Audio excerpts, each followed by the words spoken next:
kwenye banda namba 7. Ninakagua banda langu na mizinga yangu kwa nje. Kwa hiyo katika kukagua kwangu mizinga hapa kwa nje, nimeona kuna sisimizi ambao wapo hapa wanazunguka hapa. Sisimizi hawa ni adui wa nyuki. Sababu unaona mzinga kama huu ni mzinga ambao tayari una kundi. Sasa mzinga ambao una kundi hapa, tayari sisimizi wanatokea chini, wanapanda hapa, wanapenya mpaka wanaingia kwenye mzinga. Sasa ambacho tunafanya hapa ili kuwazuia, tunaweka wakati tunajenga kwanza, tunaweka kwanza oili chafu kwa chini, alafu baadaye hapa tunaweka oili ambayo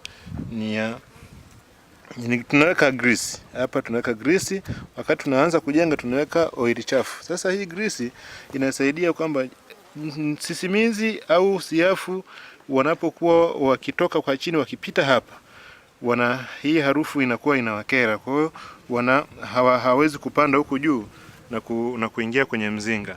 Lakini sasa ukiangalia kwa mfano hii nguzo hii hapa ina crack. Sasa huu mpasuko hapa grease haijapenya mpaka ndani. Kwa hiyo sisimizi wanapotoka ardhini wanapita chini kwa chini. Sasa wakishapita chini kwa chini pale kwenye mpasuko wanatokeza hapa, na ndio maana unakuta kwamba hapa wanaingia mpaka wanataka kupenya kwenye mzinga. Kwa hiyo hii nimekagua tu haraka kwamba hapa ili wasiweze kuendelea kuweza kudhuru kundi langu ili siweze kuhama. Kwa hiyo unaona hata nimepaka grease hapa ili kwamba hawa sisimizi wanaokuja kwenye huu mzinga basi wasiweze kuharibu kundi langu. Unakuta kwamba sehemu mbalimbali chakula hamna. Kwa hiyo wanaona kwamba kwenye mizinga wanaweza wakapata chakula kwa sababu sisimizi anakula majana ambao au kwa Kiingereza inaitwa ni broods. Hii sisimizi wanapoingia kwenye mzinga tayari wanaanza kushambulia wale watoto wa nyuki.